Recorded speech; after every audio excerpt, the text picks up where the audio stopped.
सर्वेभ्यो नमो नमः। आज फिर हम जयपाल शास्त्री संस्कृत चैनल में उपस्थित हैं और आज हम छंद के विषय में पढ़ने जा रहे हैं जो हमारे अटस्टेट या नेट की परीक्षा में पूछे जाते हैं। तो वो प्रश्न कैसे करता है उस विषय में आज हम छंदों के विषय में पढ़ेंगे। विस्तार पूर्वक इनके जानकारी लेने के लिए आप हमारे चैनल जयपाल शास्त्री को सब्सक्राइब जरूर करें। छंदः छाद्यते इति छंदः, जिसमें निश्चित मात्राएं होती हैं वो छंद कहलाते हैं। और आज हमारा द्रुत विलंबित छंद का विषय है।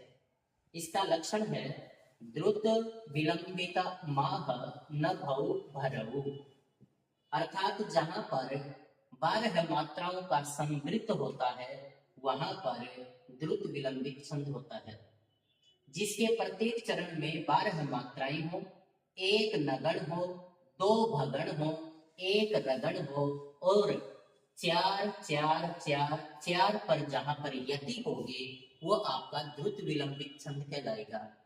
पिछले स्टेट में आया हुआ है कि 12 मात्राओं का संवृत्त कौन सा छंद कहलाएगा, तो वो द्रुत विलंबित छंद कहलाएगा।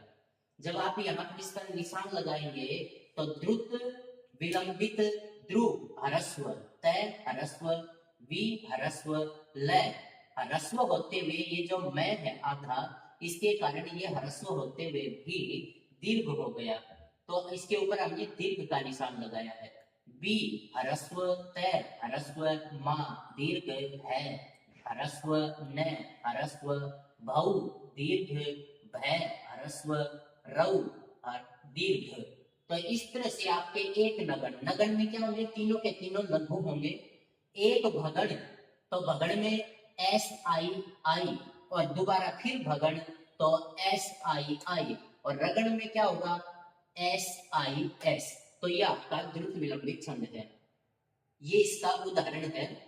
इदम इदम अनन्य परायण मनन्यथा मन्यथा हृदय सन्निहिते हृदयं मम, यदि समर्थयसे मदिरे क्षणे मदन बाण हेतोस्मि हतः पुनः। ई ह्रस्व, द ह्रस्व, मैं ह्रस्व, न ह्रस्व होते हुए भी पीछे आधा न आ गया, इसके कारण ये दीर्घ हो गया, संयोग हो गया और संयोगे गुरु होने के कारण ये आपका दीर्घ हो गया। फिर ह्रस्व पै ह्रस्व रा दीर्घ य, ह्रस्व अण ह्रस्व मैं, और उसके बाद फिर न आ गया, उसके कारण ये मैं फिर से दीर्घ हो गया। यह ह्रस्व था दीर्घ हिरे, ह्रस्व द ह्रस्व य ह्रस्व सम, इसके ऊपर ये अनुस्वार है, इसके कारण ये दीर्घ हो गया। नी ह्रस्व ही ह्रस्व ते दीर्घ है, ह्रस्व द ह्रस्व यह के ऊपर अनुस्वार आ गया, इसलिए ये फिर दीर्घ हो गया। मैं और मैं ये दोनों के दोनों ह्रस्व हो गए। तो इस तरह से ये आपका द्रुत विलंबित छंद था, जिसके प्रत्येक चरण में 12 मात्राएं हो, एक नगण, 2 भगण, एक रगण हो, वो आपका द्रुत विलंबित छंद कहलाएगा। पुष्पिताग्रा छंदः। पुष्पिताग्रा छंद का लक्षण है युजी च नजौ जगाश्च पुष्पिताग्रा। यह अर्ध संवृत छंद है। इसके प्रथम व तृतीय चरण में 12 मात्राएं होंगी, द्वितीय और चतुर्थ चरण में 13 मात्राएं होंगी। प्रत्येक चरण में 2 नगण, एक रगण, एक यगण होगा, वह आपका पुष्पिताग्रा छंद होगा। इसके 12 मात्राएं होंगी प्रथम चरण में।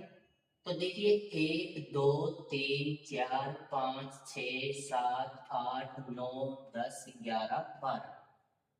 तृतीय चरण में भी 12 होंगे, लेकिन जो द्वितीय और चतुर्थ चरण होगा उसमें 13 मात्राएं होंगे।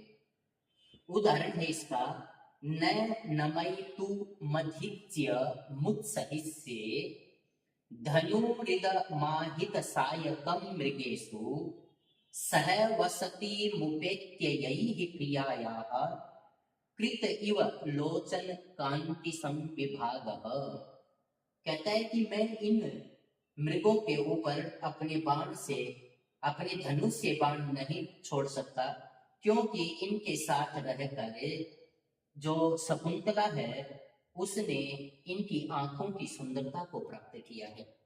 तो यहाँ जब हम निशान लगाएंगे तो हरस्व हरस्व हरस्व हरस्व हरस्व हरस्व, जय के बाद हरस्व होते हुए भी ये संयोगी गुरु गुरु हो गया, य और मुंह और तय के बाद फिर ये हरस्व होते हुए दीर्घ हो गया, स ही आधा स होने के कारण ये हरस्व होते हुए फिर दीर्घ हो गया और ये दीर्घ है। तो इस तरह से आपने देखा कि नगण, नगण, रगण और यगण जहां पर भी होंगे वो आपका पुष्पिका ग्राछंद कहलाएगा।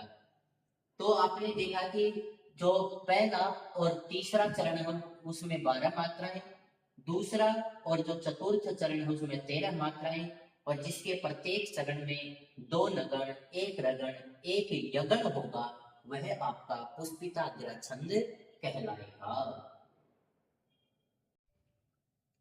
रथोधता छंद लक्षण रन्नावीह रथोधतालगौ, जिस यह 11 वर्णों का समवृत्त है, इसमें 11 वर्णों के बाद ही यति होगी। इसके प्रत्येक चरण में 1 रगण, 1 नगण, 1 रगण, 1 लघु, 1 गुरु होगा, वहां पर रथोधता छंद कहलाएगा।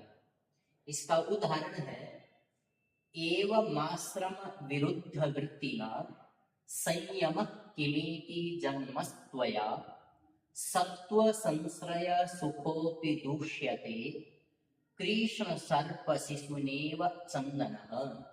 यहाँ पर दुष्यंत सर्वदमन अर्थात उनके पुत्र भरत से कहता है कि तुम इन तपस्वियों की वृत्ति के समान क्यों नहीं संयम वाले बन जाते।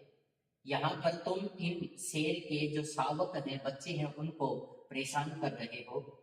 तुम्हें भी संयम के साथ रहना चाहिए और इनके सुखों को दूर नहीं करना चाहिए, अर्थात इन्हें कष्ट नहीं देना चाहिए। तुम इन्हें उसी प्रकार दूषित कर रहे हो जिस प्रकार काले सांप का छोटा सा जो बच्चा है वो चंदन के वृक्ष को दूषित करता है, उसी प्रकार तुम भी यहाँ इस वन में रहते हुए इनके सुखों को दूषित कर रहे हो। तो यहाँ पर SIS I यहाँ पर संयोग होने के कारण SI, फिर यहाँ इसका संयोग होने के कारण SIS। तो यहाँ पर देखिए 1 रगण है, 1 नगण है, 1 रगण है, 1 लघु और 1 गुरु है, इसलिए यहाँ पर रथोदता छंद है। तो हमने अभी रथोदता छंद के विषय में पढ़ा कि ये 11 वर्णों का समवृत्त है, 11 मात्राओं पर इसकी यति होगी। इसके प्रत्येक चरण में 1 रगण, 1 नगण, 1 रगण, 1 लघु, 1 गुरु होगा, वो आपका रथोदता छंद कहलाएगा।